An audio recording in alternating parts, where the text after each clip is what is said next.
In September 1900, Galveston, Texas was the wealthiest city on the Gulf Coast. It had 37,000 people and a booming port nicknamed the Wall Street of the South. Its highest point was barely 9 feet above sea level, and it had no seawall. In a single night, a 15-foot storm surge would turn this into the deadliest flood in American history, with between 6,000 and 8,000 dead. What made an entire city so catastrophically unprepared? Morning in Galveston at the turn of the 20th century meant the clang of streetcars and the low rumble of drays rolling cotton bales toward the port. Along the Strand, bankers in pressed linen jackets greeted merchants unloading goods from steamers that had crossed the Gulf. The city's population had swelled to nearly 37,000, more than Dallas or Houston at the time. On any given day, dock workers from many backgrounds, including Irish, German, African American, and Mexican, hauled sacks of coffee, rice, and lumber between ships and rail cars. Storefronts bustled with customers, and the city directories for 1900 listed hundreds of businesses, law offices, grocers, insurance agencies, and the Grand Tremont Hotel, all feeding off the steady pulse of commerce. Galveston's wharves handled more cotton exports than any other American port outside New Orleans, and millions of dollars in trade flowed through its banks each year. Locals called it the Wall Street of the South, a nickname earned not just for its wealth, but for the confidence that prosperity would last. Families strolled the wide avenues lined with wooden homes and shade trees, trusting that the city's growth and reputation meant security. But beneath the surface, that sense of safety rested on little more than sand and hope, as the island's highest point stood only a few feet above the tides. From the outside, Galveston's wealth seemed to guarantee its safety, but every home, bank, and warehouse stood on ground that rarely rose more than 8 or 9 feet above the tides. The city's highest point barely cleared the reach of a strong wind-driven swell, let alone a major surge from the Gulf. There was no seawall, only a ribbon of sand and grass separating the city from the open water. Engineers and city leaders had debated building a barrier, but the idea was dismissed as unnecessary, too expensive, or simply impossible. The confidence of prosperity outweighed the warnings of nature. Most houses were built from wood, set on low pylons, or directly on the sandy soil. Ornate Victorian facades and wide porches offered little resistance to water or wind. Even the grandest mansions, with their ironwork and painted trim, rested on shallow foundations. Builders trusted tradition and the memory of lesser storms, not the hard lessons of topographic surveys or flood maps. Walk a block from the bustling Strand or the Tremont Hotel, and the ground drops toward the marsh, leaving entire neighborhoods exposed. The city's pride in its booming port and busy avenues hid a dangerous truth. All that stood between Galveston and disaster was a few feet of sand. Telegraph wires carried the nation's weather news in 1900, but their reach was limited, and their messages often lost urgency in translation. The U.S. Weather Bureau, under Isaac Klein's watch in Galveston, received bulletins from Washington that warned of a storm in the Gulf. Yet those warnings were couched in cautious language, trimmed by the Bureau's policy of avoiding panic. Messages arrive truncated, stripped of critical details about timing and the scale of the threat. The Bureau's own logs show that the storm warning flag went up only after the first signs of trouble, hours after the earliest advisories had left Washington. Klein himself believed the city was safe from a catastrophic hurricane, a view he had voiced in print years before. Even as barometers plunged and the wind shifted, he hesitated to issue a full alarm. The official danger flag did not go up until the morning of September 8th, and by then, the city's fate was nearly sealed. Telegraph lines failed as the wind rose, cutting off Galveston from outside updates. Without a clear, urgent warning, most residents stayed put, trusting in the city's supposed immunity.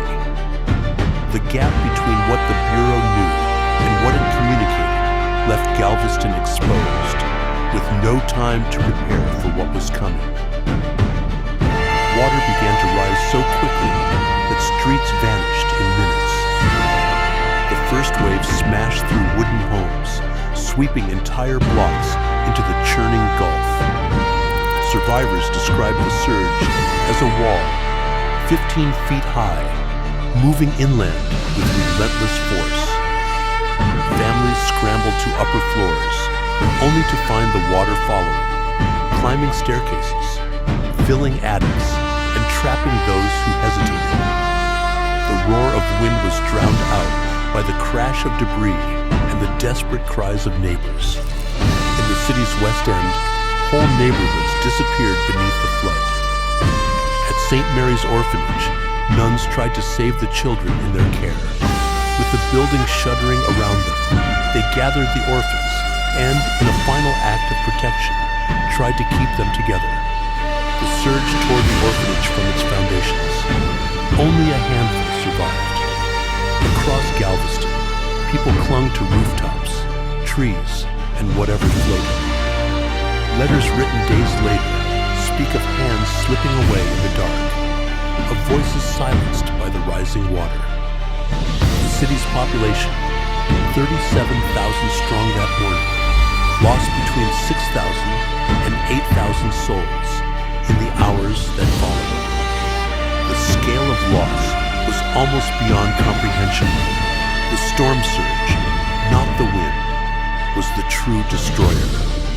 It erased streets, families, and the illusion that prosperity could guarantee safety. When the water finally receded, Galveston was left with a silence, broken only by the sound of survivors searching for the living among the ruins. Night fell on Galveston with almost no warning. Most families remained in their homes, convinced that the city's prosperity and reputation offered protection. But the island's greatest strengths, its busy port, its crowded neighborhoods, its sense of invincibility, became liabilities the moment the water began to rise. The storm surge, measuring nearly 16 feet in places, swept across ground that barely rose above the tides.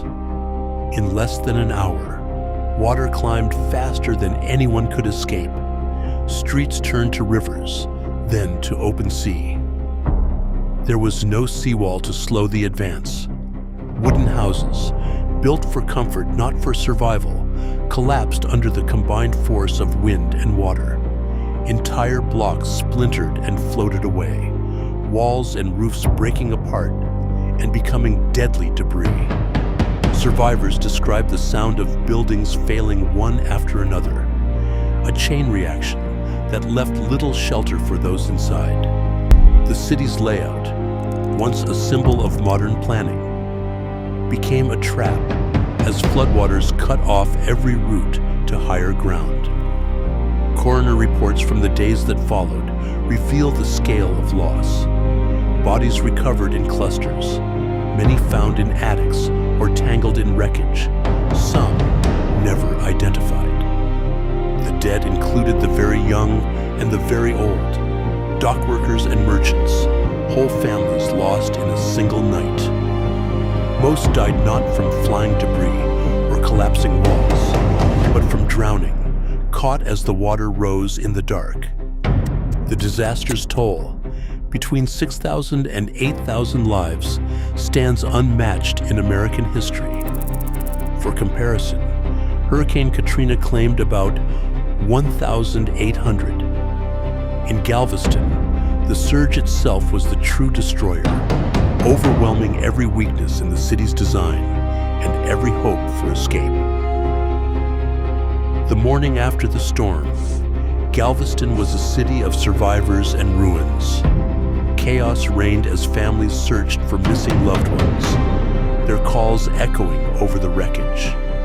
Doctors and nurses, many themselves homeless, set up improvised hospitals in the buildings that remain standing. Churches, warehouses, and even the gutted Tremont Hotel. The city hospital, overwhelmed by the injured, ran short of bandages and medicine within hours. Volunteers worked through the night, pulling the wounded from debris and comforting the dying, sometimes with nothing more than water and a word. Relief committees formed almost immediately, meeting by candlelight to coordinate aid. Minutes from those first desperate gatherings record the scale of the crisis.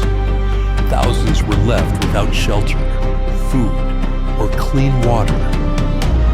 The city's few surviving rail lines became lifelines as relief trains arrived from Houston and Dallas, bringing flour, canned goods, blankets, and medical supplies.